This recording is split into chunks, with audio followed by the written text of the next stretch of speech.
Baik ya. Baik, kita masuk ke materi berikutnya kepada Ustaz Hanif untuk waktu sebelumnya kita persilakan Ustaz.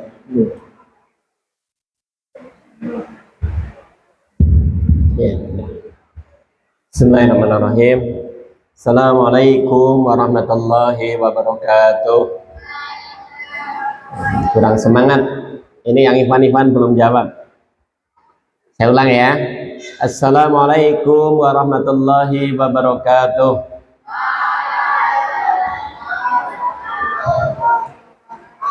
Alhamdulillah ala ihsanih wa syukurullah ala taufiqi wa imtinani. Asyhadu an la ilaha illallah wahdahu la syarika la ta'ziman li sya'ni wa asyhadu anna Muhammadan abduhu wa rasuluhu adalah ridwani. Allahumma shalli alaihi wa ahlihi wa ashabihi wa ikhwani. Mas, agak di sana kan, biar nggak interferensi. Nah, baik. Gimana adik-adik kabarnya? Sehat? Senang? Udah tarweh belum? Berapa rakaat?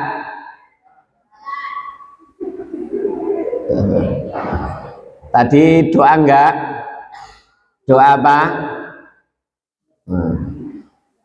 Alhamdulillah, malam hari ini kita bermajelis, berkumpul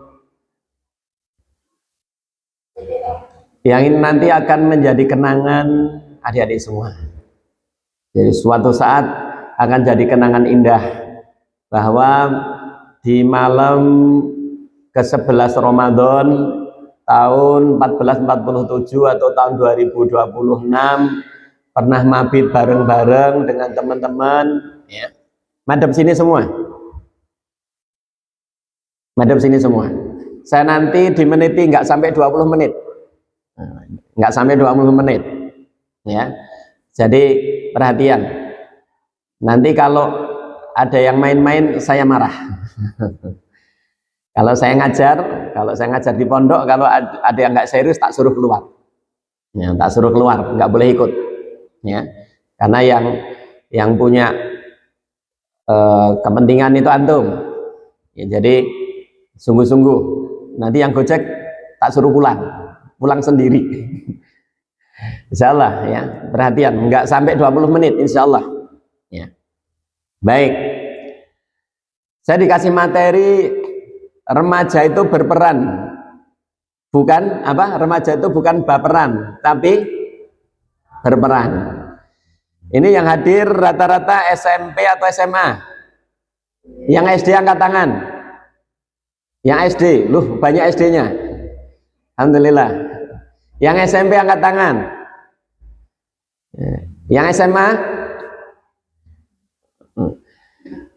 Enggak apa-apa. SD kelas berapa? Kelas 6. Alhamdulillah. Kelas 6, berapa tahun berarti umurnya? 11 14 oh 12.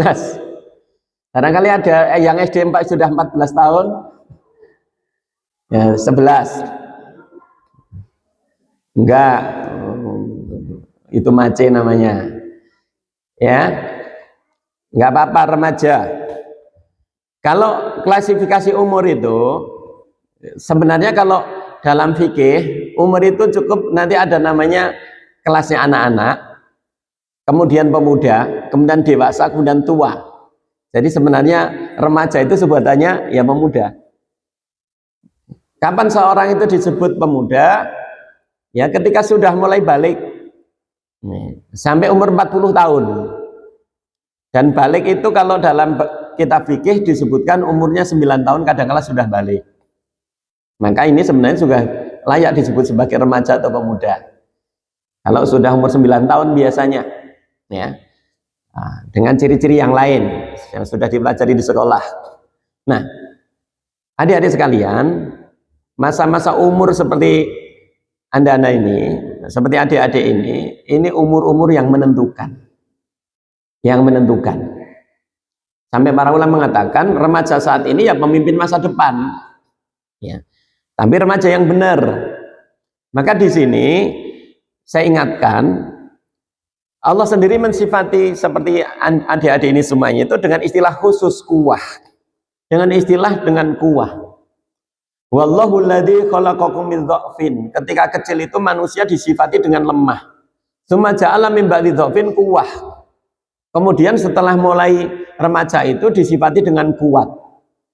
Nanti kalau kemudian bertambah umur, baru kemudian nanti berubah jadi tua dan lemah. Tsumma ja'ala min ba'di quwwah dha'fan wa shaybah. Nah, maka kekhususan ini mas-mas, mbak-mbak, adik-adik semuanya ini adalah sedang diberikan apa ya? Namanya keadaan yang paling istimewa. Ya. Maka yang perlu dicatat pertama, ya.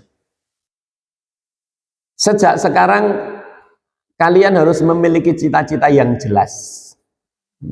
Harus sudah memiliki cita-cita. Ya. Karena para ulama mengatakan, ya, seseorang itu bergantung cita-citanya.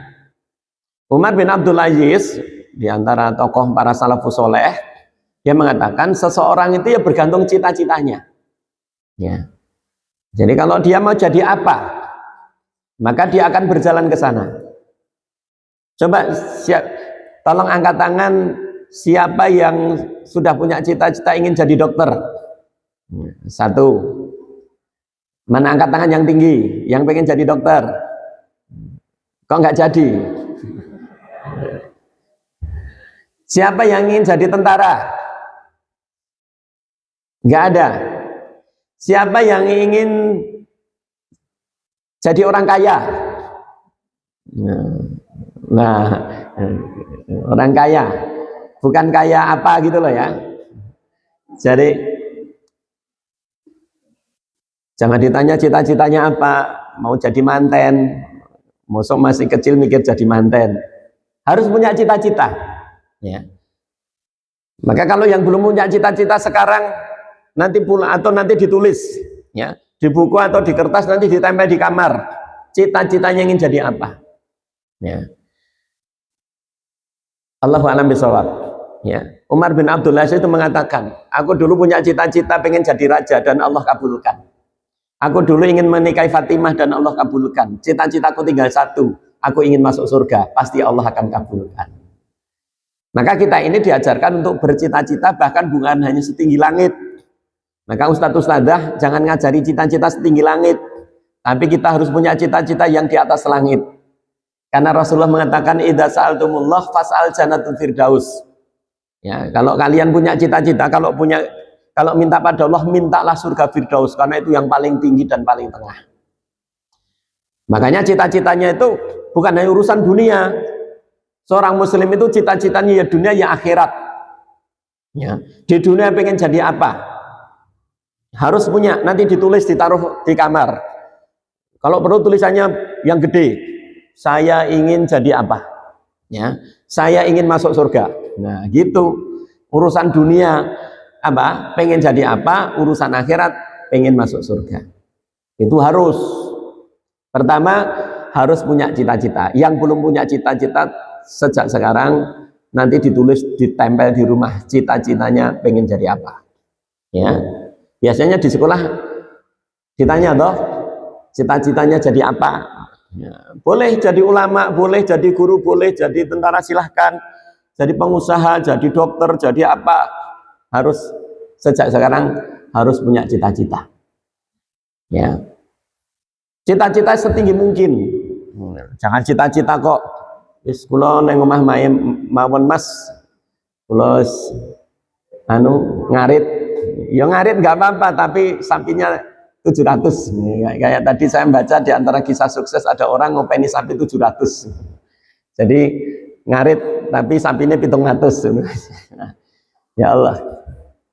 Pertama punya cita-cita. Kedua, nah ini ya. Memiliki kebiasaan-kebiasaan yang baik, yang positif. Jadi setelah punya cita-cita, maka adik-adik ini dibiasakan punya kebiasaan-kebiasaan yang positif. Contohnya apa? Bangun pagi.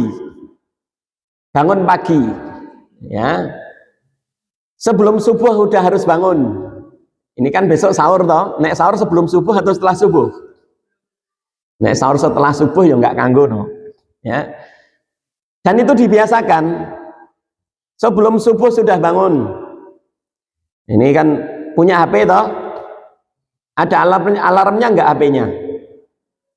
Dibiasakan sebelum subuh itu sudah bangun. Karena itu waktu-waktu yang berkah. Rasulullah mengatakan Allahumma barik li umati fi bukuriha. Jadi waktu berkah itu adalah waktu pagi hari. Ya. Orang sukses itu hampir semuanya punya kebiasaan bangun pagi. Kita sebagai seorang muslim sebelum subuh sudah bangun. Tahajud, ya, doa, baru nanti subuhan. Ini adik-adik diusahakan kalau subuhan di masjid. Tapi pertama ini harus dulu apa? Bangun pagi. Ya, bangun pagi. Ya. Kalau libur biasanya bangun jam berapa? Kalau sekolah bangun jam berapa? Biasanya kalau ini mas-mas, mbak-mbak, kalau bangun dibangunin atau bangun sendiri? Bangun sendiri. Siapa yang kalau pagi masih harus dibangunin bapak ibu, angkat tangan. Gitu ya. Bangun pagi. Ya. Kedua, mandi pagi. Ya. Itu kita belum bahas soal ibadahnya. Kita kebiasaan yang umum dulu. Mandi pagi. Siapa yang tadi pagi mau sekolah, ini sekolahnya masuk enggak tadi hari Sabtu? Tidak masuk. Siapa tadi kalau mau sekolah tidak mandi? Raup tok. Ya. Sekolah enggak sekolah kalau bisa pagi itu mandi. Karena orang kalau sudah mandi itu seger, maka dia bisa beraktivitas dengan lebih fresh. Ya, semangat. Biasanya kalau udah mandi semangat. Ya. Para ulama mengatakan seseorang itu bergantung waktu paginya. Kalau dia bangun pagi penuh semangat, maka hari-harinya nanti sampai malam dia penuh semangat. Tapi kalau sejak pagi dia sudah bangunnya telat, lemes, ya, kemudian nggak semangat, biasanya sampai malam nggak produktif. Ya, maka biasakan bangun pagi, kemudian mandi. Kalau bisa bahkan mandi. Orang-orang sepuh saja sekarang saya dikasih tahu yang punya kebiasaan tahajud itu bangun jam 3 mandi kemudian tahajud biar lebih ringan. Setelah itu kemudian nanti wiridan baru berangkat ke masjid. Orang-orang tua sekarang kayak begitu rata-rata. Nah ini yang muda-muda mestinya jangan kalah. Ya, jadi bangun pagi kemudian apa tadi? Mandi. Syukur-syukur punya kebiasaan olahraga pagi. Apalah di rumah push up atau apa di rumah aktivitas olahraga menggerakkan badan. Ya. 3 ini aktivitas yang mestinya tidak bisa ditawar untuk anak-anak yang muda. Ya. Apa tadi Mas? Bangun pagi, mandi, ada olahraga atau olahraga mandi. Kita belum membahas soal ibadahnya. Ya. Jadi kalau bisa 3 ini jangan dilupakan. Ini pertama. Yang kedua, ya, memiliki kebiasaan. Kalau saya bahas ibadahnya dulu, ya, ibadahnya. Kalau patokannya sholat jangan telat. Kalau mbak-mbak kan nggak jamaah, tapi yang penting jangan telat. Mas-mas kalau sholat jangan telat dan jamaah di masjid. Siapa yang rumahnya dekat masjid, angkat tangan. Nah, yang dekat masjid, ya. Alhamdulillah, ya. Dekat masjid, ya. Kalau adzan, bahkan kalau sebelum adzan, ya, berangkat ke masjid. Siapa yang sudah bisa adzan, angkat tangan. Nah, bisa adzan, sudah hafal adzan, sudah bisa adzan. Siapa yang sudah terbiasa adzan di masjid? Nah, yang lainnya nggak bisa adzan. Atau karena sudah ada yang adzan, mic-nya dipegang oleh orang-orang tua. Ya. Kalau mau adzan boleh minta saja pada takmir untuk jadi muadzin. Ya. Tapi intinya tentang sholat. Sholat jangan sampai telat. Ya. Para ulama mengatakan orang yang tertib sholat nanti urusan lain tertib. Tapi kalau sholatnya itu nggak tertib, biasanya urusan lain juga nggak tertib. Maka kalau adik-adik, mbak-mbak ini kalau waktunya sholat segera sholat. Kalau lagi main pulang segera sholat. Ya. Kalau dengar azan berangkat ke masjid. Siap nggak? Mas-masnya siap nggak? Insya Allah. Tirukan saya. Bismillahirrahmanirrahim. Ya Allah, mulai besok pagi saya akan sholat tepat waktu. Bagi kami yang laki-laki, berusaha jamaah di masjid. La ilaha illallah Muhammad Rasulullah. Insya Allah. Mbak-mbaknya juga tepat waktu ya sholatnya ya. Begitu sholat segera sholat. Nah, ini penting. Ini penting. Yang berikutnya selain sholat tepat waktu, memiliki kebiasaan membaca apalagi Al-Quran. Ada yang belum bisa baca Al-Quran. Ini ikra'nya ada yang masih ikra' atau sudah Al-Quran semuanya? Yang paling ikra'nya paling rendah siapa angkat tangan? Jilid berapa? Jilid berapa Mas? Jilid 2. Alhamdulillah. Ya, yang baca ikra' dulu kalau belum bisa baca Al-Quran. Nggak apa-apa. Ya. Insya Allah. Yang sudah Al-Quran angkat tangan. Yang sudah Al-Quran. Alhamdulillah. Miliki kebiasaan baca Al-Quran. Ya. Meskipun satu hari barangkali hanya satu halaman, satu lembar, ya, dibiasakan. Karena kalau kita lihat apapun siapapun, itu kalau dinisbatkan pada Al-Quran itu selalu baik. Bulan ketika Allah turunkan Al-Quran namanya Ramadan. Maka Ramadan itu mulia diantaranya karena apa? Allah memilih untuk menurunkan Al-Quran. Malaikat namanya Jibril ditugaskan memberikan Al-Quran pada Rasulullah, maka Jibril juga malaikat terbaik. Ya. Bahkan malam yang disebut Lailatul Qadar, di situ malam terbaik, yang bahkan hanya 10 jam dibandingkan oleh Allah, lebih baik dari 1000 bulan, khairum min alfis syahr. Karena apa? Di malam itu diturunkan Al-Quran. Ya. Maka semua yang dihubungkan dengan Al-Quran itu baik. Maka kalau kita ingin jadi yang baik, maka jangan pisah dengan Al-Quran. Ya. Siapa yang Ramadan ini punya target minimal khatam Al-Quran sekali, angkat tangan. Sudah dapat berapa juz? Sudah 15. Ada lagi berapa? Yang di bawah 15 berapa? Mbaknya berapa? 24. Sudah dapat 24. Mulainya dari 1 atau mulainya dari 20? Ya, mulai dari 1, alhamdulillah. Ya. Ini mas-masnya, jangan pegang gadget terus, jangan nge-game terus. Ya, nge-game aja bisa, masa baca Quran nggak bisa. Biasakan punya kebiasaan membaca Al-Quran. Ya. Di sini yang hafalannya paling banyak siapa? Angkat tangan. Ada yang sudah hafal 3 juz? 3 juz? 3 juz, berapa juz Mbak? 3 juz. Ya. Sekolahnya di mana? MTS. MTS Jatinom ya. Alhamdulillah. Ada yang sudah selesai 2 juz? Yang 2 juz, sekolahnya di mana? SD? An-Najah. Mbaknya di mana? SD mana? SMP mana? MTS Klaten. Jatinom. Alhamdulillah. Ini mas-masnya ada yang sudah selesai 1 juz? Belum? Hafalan loh, sudah hafal 1 juz ada? Angkat tangan?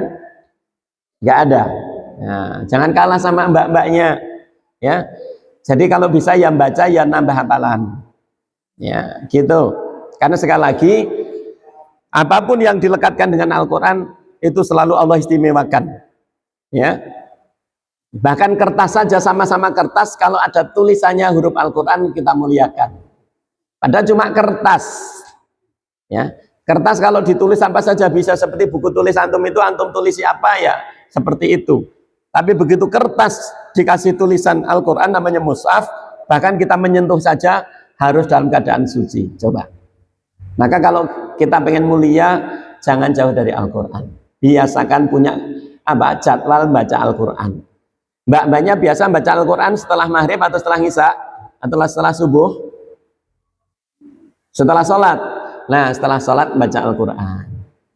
Ya, mas-masnya siap? Baca Quran? Coba lihat sini. Siap baca Quran? Nah, sehari minimal ya 1 lembar nggak apa-apa kalau belum bisa banyak. Gitu. Nah, ini yang ke berapa tadi? Ketiga. Jadi tadi bangun pagi, kebiasaan bangun pagi, mandi kalau perlu olahraga. Kedua apa tadi? Sholatnya jangan telat. Memiliki kebiasaan baca Al-Quran. Termasuk sebenarnya bukan baca Al-Quran. Para ulama mengatakan kemunduran umat Islam itu dipicu karena umat Islam nggak suka membaca. Kemarin di antara mas saya itu mengingatkan, orang Islam itu sekarang kayak nggak bisa apa-apa. Karena apa? Memang tidak ada budaya membaca. Orang yang kuliah saja itu belum tentu, mohon maaf, ini sekali lagi biar adik-adik paham dan mas-masnya mbak-mbaknya juga paham. Ya.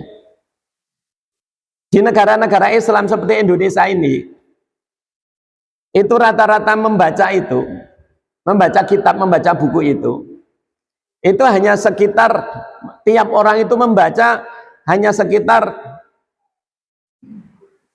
per tahun itu tidak sampai 1 buku, hanya sekitar 0,7 buku.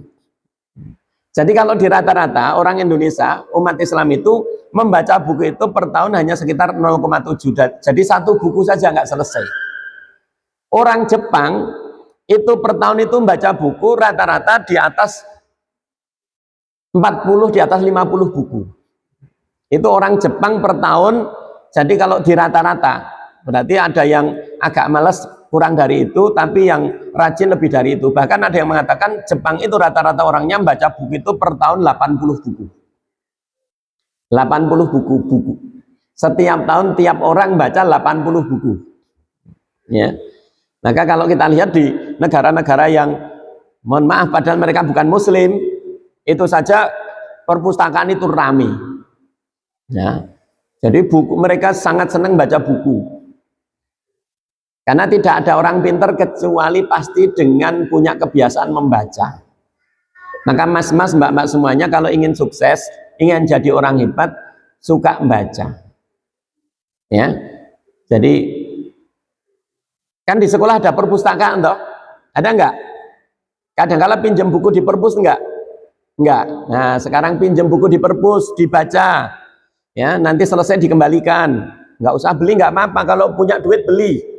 Ya, jadi membaca ini, ingin jadi orang hebat nggak baca itu mustahil. Maka kenapa ada orang-orang hebat itu ketika bicara dia bisa nukil ini, ingat di buku ini, ini perkataan siapa? Karena dia terbiasa membaca. Jadi membaca itu melebihi piknik. Suka piknik nggak? Kalau piknik lihat apa? Tamasanya orang yang cerdas itu membaca, bukan cuma lihat pemandangan alam. Ya. Jadi termasuk TPA itu mesti ada tugas membaca. Jadi disuruh baca buku, mengkatamkan, membuat resensi. Nah ini barangkali bahkan sekolah-sekolah Islam harusnya ada kayak gitu. Murid itu tuh disuruh membaca, disuruh membuat resensi. Nah kita mungkin kalau TPA belum, tapi mungkin bisa digagas seperti itu. Ya. Sekali lagi, tidak ada orang yang bisa berperan kecuali dia punya ilmu. Dan sumber ilmu itu dari membaca. Maka kenapa ayat yang turun pertama itu bunyinya gimana? Iqra. Iqra bismi rabbikal ladzi khalaq. Coba. Ya. Jadi orang Islam itu sudah disuruh membaca sejak awal. Tapi sekarang orang Islam pada nggak suka buku. Ini aneh. Justru yang suka buku malah orang-orang kafir. Mereka setahun bisa membaca sekian buku. Ya, maka mas-mas ini kalau pengen jadi orang hebat, dimulai dari banyak membaca. Bukan menonton. Sekarang orang Islam lebih suka menonton daripada membaca. Gurunya saja lebih suka menonton dari membaca. Ustadz-ustadzahnya saja lebih suka nonton daripada membaca. Ini masalah. Ya.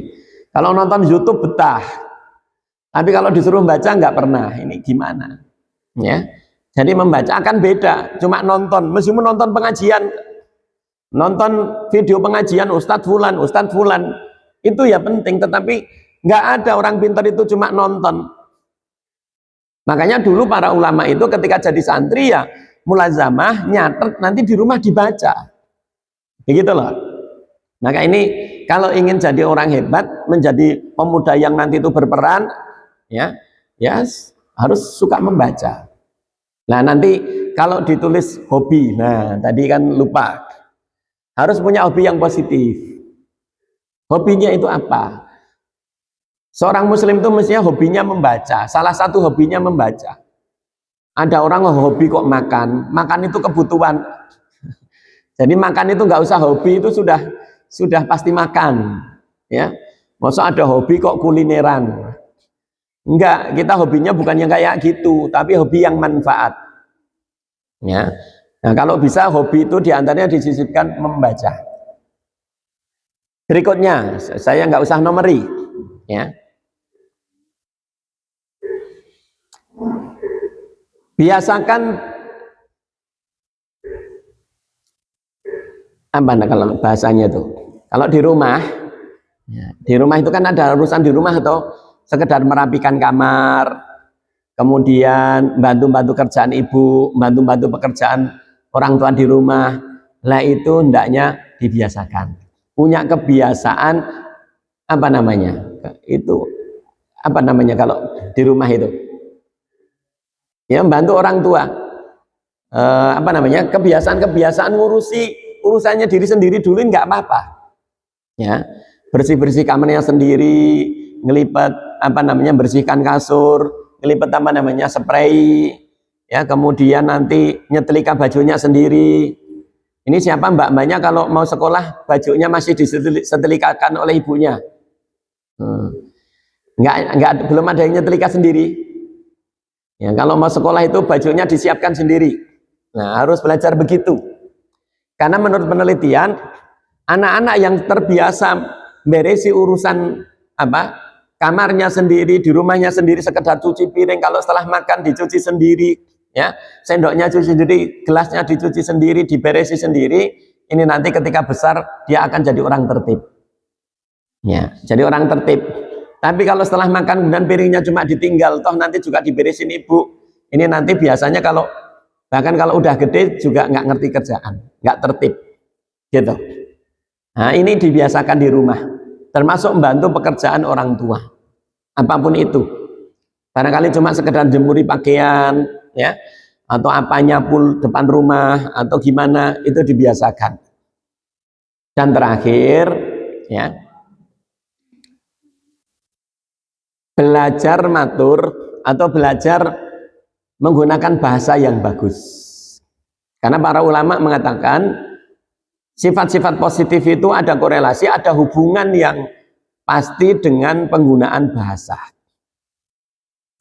Maka mas-mas, mbak-mbak kalau bisa bahasa Jawa silahkan belajar bahasa Jawa. Kalau bicara dengan orang lebih tua dengan bahasa yang kromo. Ya, itu kalau bisa begitu diusahakan. Kalau enggak dengan bahasa Indonesia tetapi yang bagus, ya. Jadi jangan, mohon maaf kalau ngomong sembarangan, kalau bicara sembarangan. Bahasa itu dilatih. Karena para ulama mengatakan ini sebagai orang tua juga untuk para ustadz, ustadzah ini dibiasakan. Karena para ulama mengatakan ada korelasi yang positif antara kemampuan berbahasa dengan sifat-sifat positif. Contohnya tentang sajaah, tentang keperwiraan, tentang keberanian, sportivitas dan sebagainya, itu biasanya anak-anak yang terlatih dari sisi bahasa nanti sifat-sifatnya juga positif. Maka kalau mas-mas, mbak-mbak ini nanti nggak kerasa, dia terbiasa dengan bahasa-bahasa yang baik, itu nanti sifat-sifat lain akan baik. Ya, sebenarnya masih banyak, tetapi barangkali itu dulu. Saya nggak lihat jam, tetapi urusan adik-adik semuanya ini, pokoknya jangan sampai jadi generasi yang gagal. Ya, tadi kan katanya pengen kaya, pengen sukses, pengen hebat, maka semua itu ada jalannya. Ya, tidak ada istilahnya nyun sewu, kapal itu berjalan di daratan, kapal itu berjalannya di lautan. Kalau mas-mas, mbak-mbak, adik semuanya itu pengen sukses, maka harus berjalan di atas kebiasaan yang baik. Siapa yang punya kebiasaan yang baik, maka dia akan nanti mendapatkan apa yang diinginkan. Ya. Jadi kalau ingin sukses harus punya kebiasaan sukses. Kalau jadi orang hebat harus punya kebiasaan hebat. Kalau kebiasaan yang jelek, ya nanti jadi penjahat. Kalau kebiasaannya jelek, nanti jadi orang gagal. Bisa dipahami ya? Paham nggak? Tadi apa yang paling penting tadi? Biasakan bangun pagi, sholat tepat waktu, baca Al-Quran, ya, suka membaca buku, ya, jangan hanya suka nonton. Kemudian apa tadi? Berusaha kalau matur dengan orang tua, berusaha dengan bahasa yang baik, ya, seperti itu. Apalagi dengan ustadz ustadzah, hormat guru, hormat ustadz ustadzah itu diantara tabaruk ngalap berkah dari para ustadz ustadzah yang Allah berikan, biar ilmu antum semuanya, ilmu mbak-mbak dan adik ini nanti manfaat sepanjang hayat. Baik, demikian dulu, saya kembalikan tadi MC-nya siapa. Mohon maaf kalau ada salahnya. Kalau nanti ada pertanyaan saya persilahkan. Assalamualaikum warahmatullahi wabarakatuh.